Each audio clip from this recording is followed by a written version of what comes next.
Shalom, నేను రబ్బీ షపీరా. లెక్కలేనన్ని భాషలలో అంత్య దినాలను అర్థం చేసుకోవడంలో మీ కొరకు ప్రసారం చేస్తున్న వీడియోలు ప్రస్తుతం లోకల్లో ఏమి జరుగుతుందో మీరు అర్థం చేసుకుంటున్నారని, అది మీ హృదయములో ప్రతిధ్వనిస్తుందని నేను ఆశిస్తున్నాను. ఈరోజు మనం చాలా ముఖ్యమైన మరియు ప్రవచనాత్మకమైన మాట వినబోతున్నాము.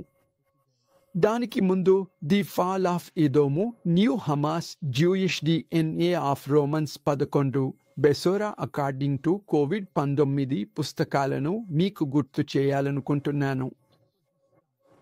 నేను వాటిని ఎన్నో భాషలకు అనువదించడానికి ఒక కారణం ఉంది.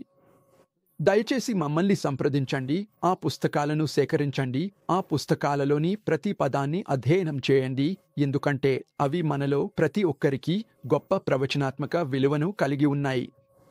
నేను మీకు వాటిలో ప్రతి పదం వివరించాలనుకుంటున్నాను, కానీ సమయం తక్కువగా ఉంది.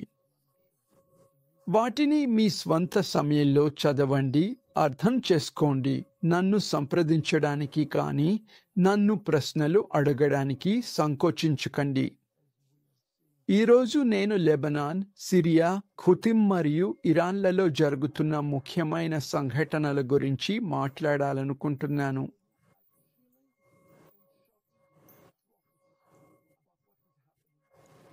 మరియు ఇజ్రాయెల్లో జరుగుతున్న ప్రవచనాత్మక సంఘటనలను చూపించాలనుకుంటున్నాను. లేవీకాండం 25-24 తోరా భాగం మనం చదివిన వారంలోనే ఇజ్రాయెల్ మళ్లీ గాజాలోకి వెళ్లడం యాదృచ్ఛికం కాదు. దానిని మరలా విడిపింపవలెను అని మనము చదివాము. ఆపరేషన్ గిడియోన్స్ చారియట్ పేరుతో ఇజ్రాయెల్ గాజాలోకి అదే వారం తిరిగి వెళ్లడం యాదృచ్ఛికం కాదు. ఇది చాలా ముఖ్యం. కొందరు దీనిని గిడియోన్స్ చారియట్ అని, మరికొందరు గిడియోన్స్ స్వోర్డ్ అని పిలుస్తున్నారు. ఇక్కడ ఏమి జరుగుతుందో నేను మీకు వివరించాలనుకుంటున్నాను. ఇష్మాయేలు నేలకొరుపుతాడు. అరబ్ ప్రపంచం యొక్క పతనం ప్రారంభమైంది. ఇజ్రాయెల్ రబ్బీలు ప్రభువు రాకకు ఒక ఖచ్చితమైన సూచనగా మాట్లాడే తోరాలో ఒక వచనం ఉందన్నారు. దానిని మీకు చూపించాలనుకుంటున్నాను. మే 16న ఇజ్రాయెల్ ఆపరేషన్ గిడియోన్స్ చారియట్ ప్రారంభించింది. శ్రద్ధ వహించండి. ఇది మెస్సయ్య రాకకు ఒక సంకేతం. తోరాలో ఆదికాండము 25:17-18లో ఇష్మాయేలు జీవిత ముగింపు గురించి చదువుతాము. ఇలా వ్రాయబడింది: ఇష్మాయేలు బ్రతికిన సంవత్సరములు 137. అప్పుడతడు ప్రాణము విడిచి మూతిబొంది తన పితరుల యొద్దకు చేర్చబడెను. వారు అష్షూరునకు వెళ్ళు మార్గమున హవిలా మొదలుకొని ఐగుప్తు ఎదుటనున్న షూరు వరకు నివసించువారు. అతడు తన సహోదరులందరి ఎదుట నివాసమేర్పరచుకొనెను. మెస్సయ్య రాకడను తెలుసుకునే రహస్యం ఈ చివరి మాటలలో కనిపిస్తుంది. ఆల్ పెనే కోల్ అఖీవ్ నఫాల్.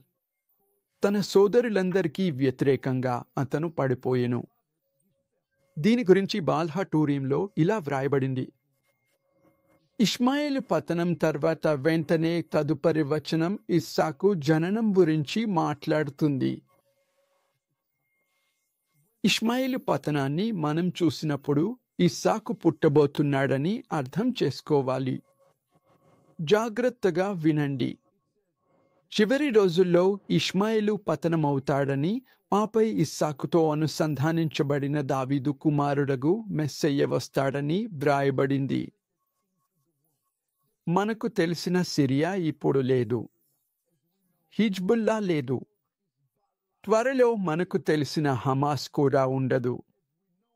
అంటే ఇది మెస్సయ్య రాకకు సమయం అని అర్థం. కానీ ఇప్పుడు స్నేహితులారా, నేను మీకు తోరాలోని ఒక ముఖ్యమైన రహస్యం చూపించాలనుకుంటున్నాను. తోరాలో ఇష్మాయేలు పతనమైన తీరు ఒక్క పదంలో దాగి ఉందని చూస్తున్నాము. అదే నఫాల్. నఫాల్ అనే పదం నఫీల్ లేదా నెఫిలీం అనే పదాలకు సంబంధించినది. పరలోకము నుండి పడిపోయిన దయ్యాల వంటివి. అంతేకాదు, నఫాల్ అనే పదానికి అగాధంలో పడిపోతున్నాడు అని అర్థం. అతను పడి మళ్ళీ ఎప్పటికీ లేవడు. ఇష్మాయేలు చివరి పతనం మనం చూడబోతున్నాము. తోరాలోని తదుపరి వచనం ఇస్సాకు జన్మించాడని చెబుతుంది. మన రబ్బీలు అందరు కూడా నఫాల్ అనే పదం ఇక్కడ ముఖ్యం అని అంటున్నారు. ఈ నఫాల్ అనే పదం ఇంకొకరి పతనంతో కూడా ముడిపడి ఉన్న పదం. అది ఎవరు? ఎవరిని సూచిస్తోంది? లేఖనంలో దానిని ఎక్కడ చూడగలం? అది న్యాయాధిపతులు 7:12లో ఉంది. రబ్బీలు ఇలా అంటున్నారు: ఇష్మాయేలు చివరి పతనాన్ని మరియు ప్రస్తుతం చూస్తున్న పతనాన్ని వివరించడానికి ఉపయోగించిన పదం నఫాల్ అనే హీబ్రూ పదం. ఇది న్యాయాధిపతులు 7:12కి సంబంధించినందున బెనే ఇష్మాయేలు పతనాన్ని కూడా సూచించే ఒక ప్రత్యేకమైన పదం. రబ్బీలు న్యాయాధిపతులు 7:12ని ఆదికాండము 25కి అనుసంధానించారు. ఇక్కడ పతనం అనే పదం ఇష్మాయేలు పతనాన్ని సూచిస్తుంది. కాబట్టి మీరు బహుశా ఆలోచిస్తున్నారేమో, న్యాయాధిపతులు 7:12లో ఏముంది అని. నేను ఈ సందేశాన్ని మీకు చాలాసార్లు రికార్డ్ చేయడానికి ప్రయత్నించాను, కానీ ప్రతిసారి అపవాది ఈ రికార్డింగ్ జరగకుండా అడ్డుకున్నాడు. కానీ ఇప్పుడు మీరు దానిని వింటున్నారు. న్యాయాధిపతులు 7:12లో ఏమి చెబుతుందో వినండి. మిద్యానీయులను అమాలేకీయులను తూర్పువారును లెక్కకు మడతల వలె ఆ మైదానములో పరుండియుండిరి. వారి ఒంటెలు సముద్ర తీరమందున్న ఇసుక రేణువుల వలె లెక్కలేనివై ఉండెను. ఇష్మాయేలు పతనం అమాలేకీయుల పతనంతో ముడిపడి ఉంది. అది హమాస్ పతనంతో కూడా ముడిపడి ఉంది. కానీ వేచి ఉండండి, దీనికి ఇంకా ఉంది. ఇష్మాయేలుతో సంబంధం ఉన్న మరియు అమాలేకీయులతో సంబంధం ఉన్న వారందరి పతనం తర్వాత న్యాయాధిపతులు 7:13లో తోరాలో తదుపరి వచనం ఏమి చెబుతుందో మీకు తెలుసా? శ్రద్ధగా వినండి. ఇజ్రాయెల్లో ఆపరేషన్ను ఏమని పిలుస్తున్నారు? గిడియోన్స్ చారియట్.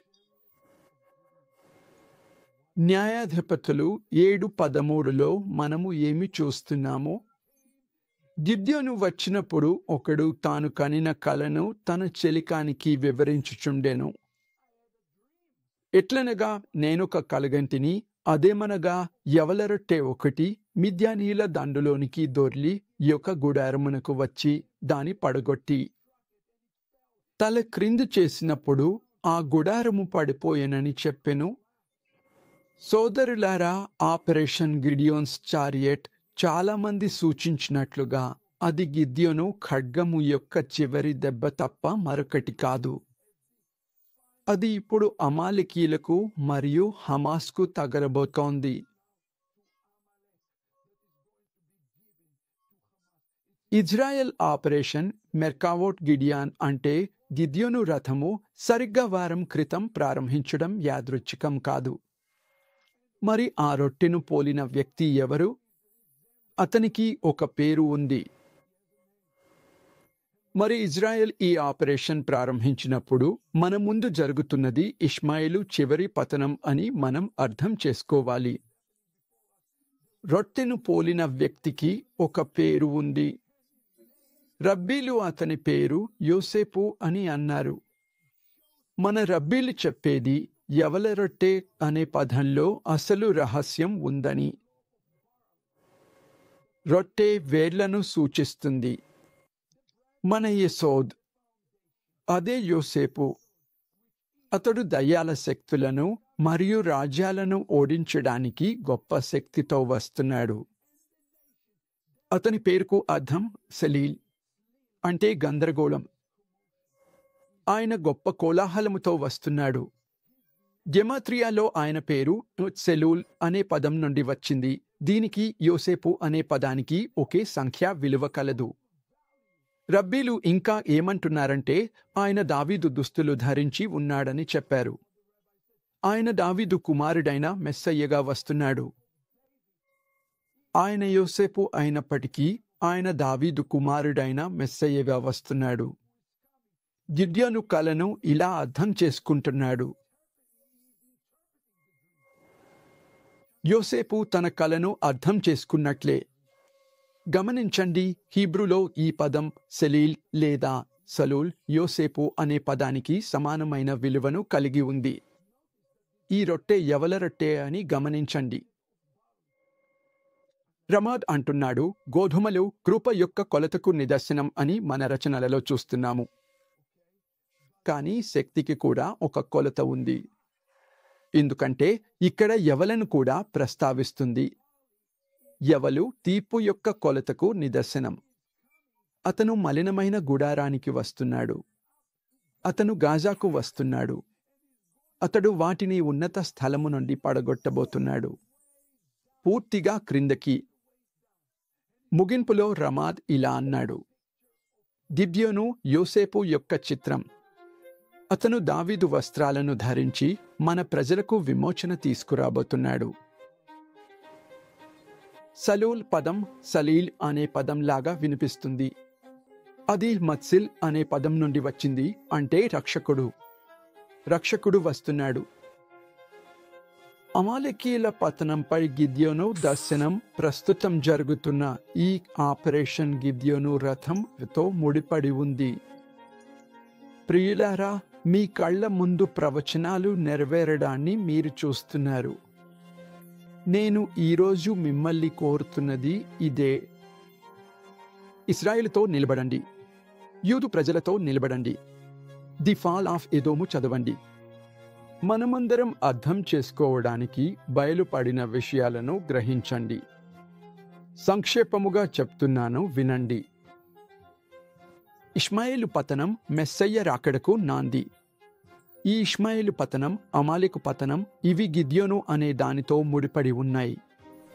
ఇప్పుడు గాజాలో ఉన్న గిద్యోను రథాల మాదిరిగా ఐడిఎఫ్ విజయవంతం కావాలి.